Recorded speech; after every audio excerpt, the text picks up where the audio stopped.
Hi there everybody and welcome to another video from the watch channel. So today we are going to be taking a look at another watch from the Chinese brand Pagani design, and this time it is the PD-1661, which is essentially the homage to the Rolex Submariner. Now I've owned Sub Homages from a variety of different brands. Probably the most sturdy and the one that I liked the most was the Steinhardt Ocean 1.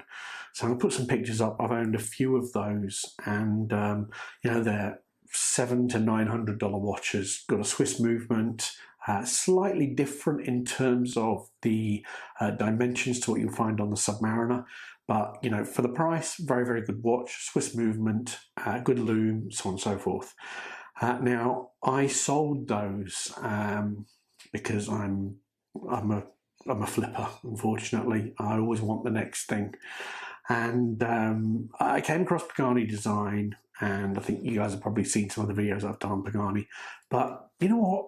For 120 bucks, something like that, great watch, absolutely fantastic. There are some drawbacks to it. And like I say, you know, you either like homages or you don't. It is a sort of a love or hate thing. Like I say, there is a little bit of watch snobbery in there, like, oh, it's, you know, it's just a copy. Well, yeah, you know, that may be the case, but, you know, I don't want to drop that sort of money for a Submariner. Again, really keen to know your thoughts on the PD-1661, if you own it or if you've had any experience with it. Please do put some comments in the section below. I'd love to hear from you. Anyway, guys, let's crack on with the video and take a bit of a closer look at this Sub Homage. So let's start with the dimensions of the watch. First of all, you have a diameter of 40 mils, you have a thickness of 12 mils, and then with the bracelet, you've got 20 mil end links, tapering down to 18 mil at the clasp. Now, the clasp, one of the common complaints with homage watches, especially at this price point, is they do have rough edges, they're a bit sharp. Now, absolutely, this bracelet and clasp is not to the same standard as what you'd find on the Rolex, but it's not Rolex prices. So, you know, there has to be a bit of a trade-off or a little bit of, I suppose, a pass given there. But to be honest with you guys, I don't think the clasp and the bracelet are too bad at all. They're perfectly suitable for a watch at this price point. And you know what, quite frankly, for a watch well above this price point. You do have solid end links, and for me, that is a real bugbear. When I see a watch that does not have solid end links, it's just got pressed ends, it really annoys me. So solid end links, which is really good. The one thing I would say though, on this bracelet or the clasp, you don't have glide lock. Again, you will have a glide lock on the Rolex. So with it not having you know, glide lock here, it can be a little bit difficult to get it to fit perfectly. You do have screwed links though, so very easy to adjust if you need to. Like I say, it's not going to fit as perfectly because of the fact that it doesn't have that glide lock bracelet. Another area where we need to discuss, and it's starting to get a bit boring, quite frankly, is the loom. The loom on this watch is, as per every other Pagani, mediocre at best. And it's, for me, it's so frustrating because, as I've said before, if Pagani could produce the watch or their watches with good loom, similar to what you find on a San Martin or at the similar price points, what you will find on a Steel Dive or an Addies Dive watch, you've got a real, you know, knockout watch, guys. The other thing I would say though as well is the loom pip and the loom on the dial are completely different. On the dial, you've got a sort of lilac blue loom. On the pip, you've got a green. It just, in the dark, looks like they don't belong to each other. Anyway, so guys, Pagani, if you're listening, please, strong loom, matching loom, job done. On that dial, you do also have a sapphire crystal. The marketing materials do say that it has anti-reflective coating.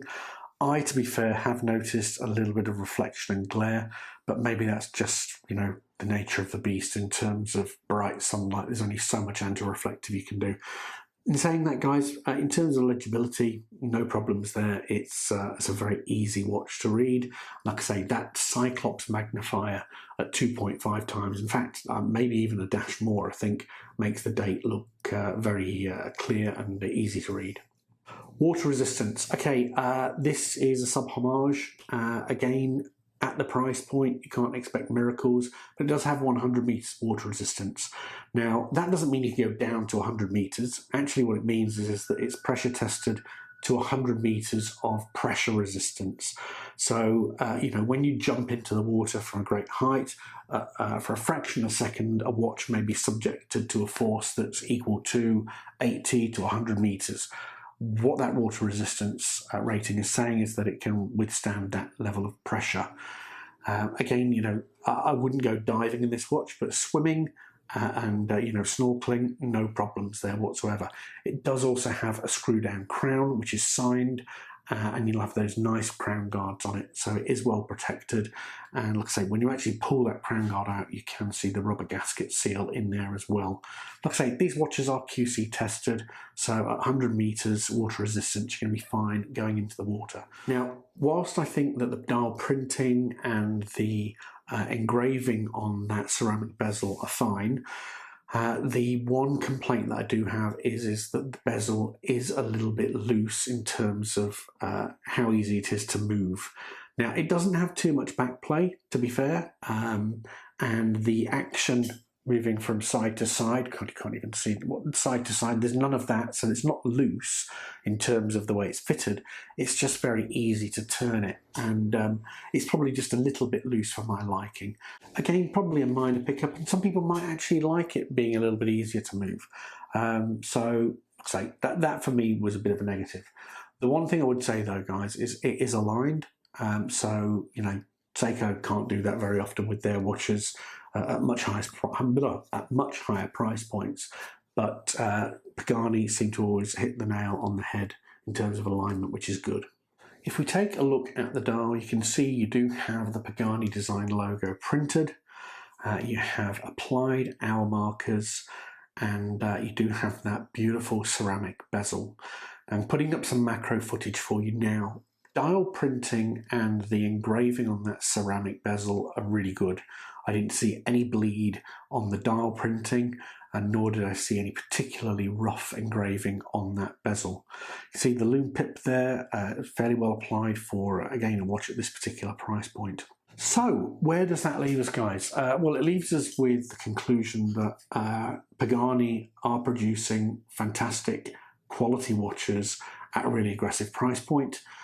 Yes, admittedly, they are taking a very, very heavy design influence from well-known and highly regarded luxury brands, such as Rolex in this case, but they service a market for people that either want the look or they don't want to buy a copy, which I never recommend, but they want that styling. And for whatever reason, they don't want to pay, the stupid amounts of money that you would have to pay for a Submariner.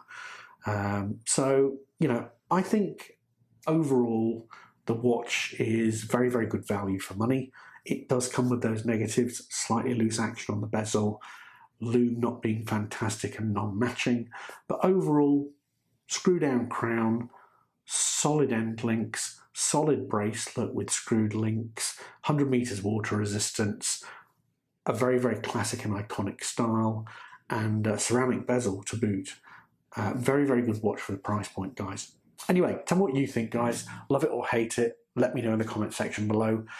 With that being said, have a lovely weekend, guys, and I will see you in the next video. Take care. Cheers.